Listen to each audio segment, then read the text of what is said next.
గాజువాకలోని టీఎస్ఆర్టీ BK కాలేజీలో నిర్వహించిన job మేళాకు విశేష స్పందన లభించిందని ఎమ్మెల్యే పల్లా శ్రీనివాసరావు అన్నారు. ఎమ్మెల్యే మాట్లాడుతూ 50 కంపెనీలు జాబ్ మేళాలో పాల్గొన్నాయని 5,000 మంది వరకు రిజిస్ట్రేషన్ చేసుకున్నారని వెల్లడించారు. ఇంటర్వ్యూలో సెలెక్ట్ అయిన అభ్యర్థులకు కలెక్టర్ నియామక పత్రాలు అందజేసినట్లు తెలిపారు.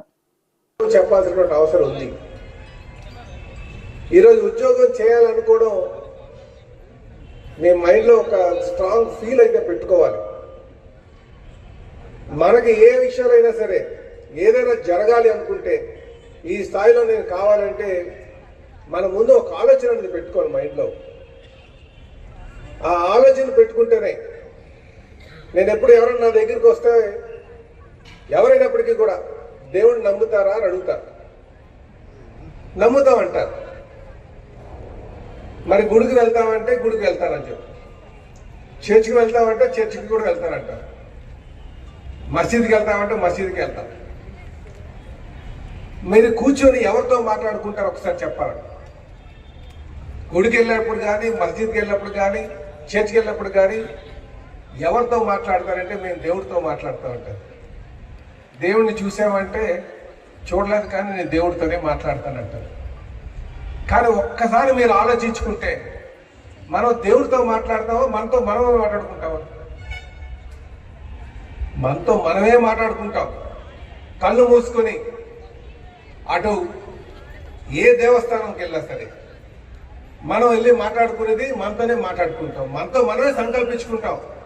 బట్ మనం అక్కడికి బయటకు వచ్చిన తర్వాత నేను ఎవరితో చెప్పుకున్నాను, దేవుడు అన్న వాడితో చెప్పుకున్నాను అనుకుంటాం. ఒక్కసారి మీరు బాగా ఆలోచించండి. అందుకే మీకు చెప్పేది ఏంటంటే మీరు ముందు మీ మైండ్లో సంకల్పించుకోండి.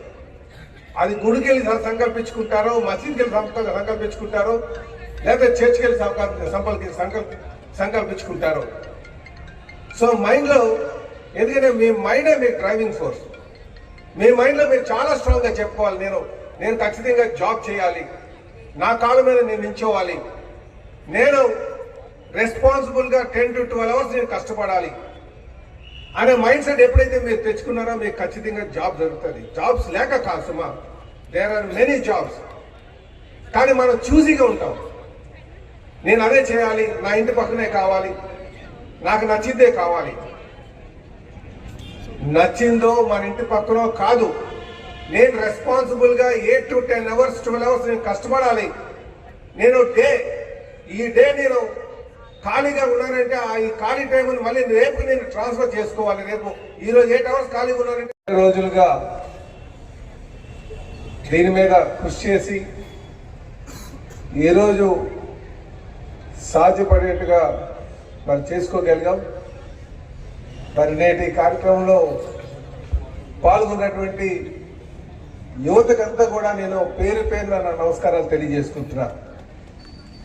అలాగే ఈరోజు ముఖ్య అతిథిగా విచ్చేసినటువంటి యువ IAS officer AP EPDCL CMD గారైనటువంటి పృథ్వీ తేజ గారికి ప్రత్యేకంగా నేను నమస్కారాలు తెలియజేసుకుంటూ, అలాగే జాబ్ మేళా పెట్టాలి అంటే ఒక ప్రాంగణం ఉండాలి, ఆ ప్రాంగణం అందరికీ అనుకూలంగా ఉండాలి. మరి ఆ అనుకున్నటువంటి ప్రాంగణాన్ని మాకు సకాలంలో అందించినటువంటి స్కూల్ కూడా సెలవు ఇచ్చి రేపు సెలవు దినాల్లో మళ్ళీ దానికి ఆ రోజు నడిచేటట్టుగా చేసి మాకు సంపూర్ణ మద్దతు ఇచ్చినటువంటి టీఎస్ఆర్టీబీకే చైర్మన్ గారు, పెద్దలు, గౌరవనీయులు, పూజలు అయినటువంటి బలరామకృష్ణ గారికి నేను ప్రత్యేకంగా ధన్యవాదాలు తెలియజేస్తున్నాను. నమస్కారం. మరి ఈరోజు గాజువాకలో జాబ్ మేళా పెట్టడం జరిగిందండి. ఇది skill development AP state corporation వారితో మేము సంయుక్తంగా కోఆర్డినేట్ చేసుకొని వాళ్ళతో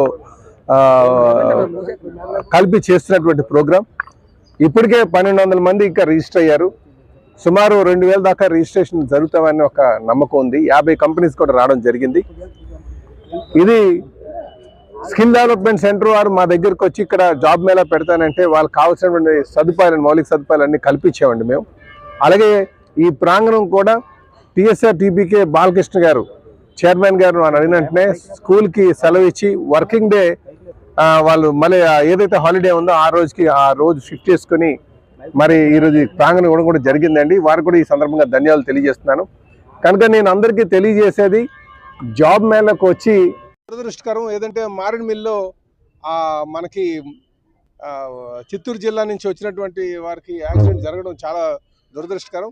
సుమారు మాకు ఇప్పుడు ఉన్నటువంటి సమాచారం కనుక 9 మంది చనిపోయారు, 5 మంది కండిషన్స్ చాలా సీరియస్గా ఉంది, 36 మంది దాకా ఉన్నారు.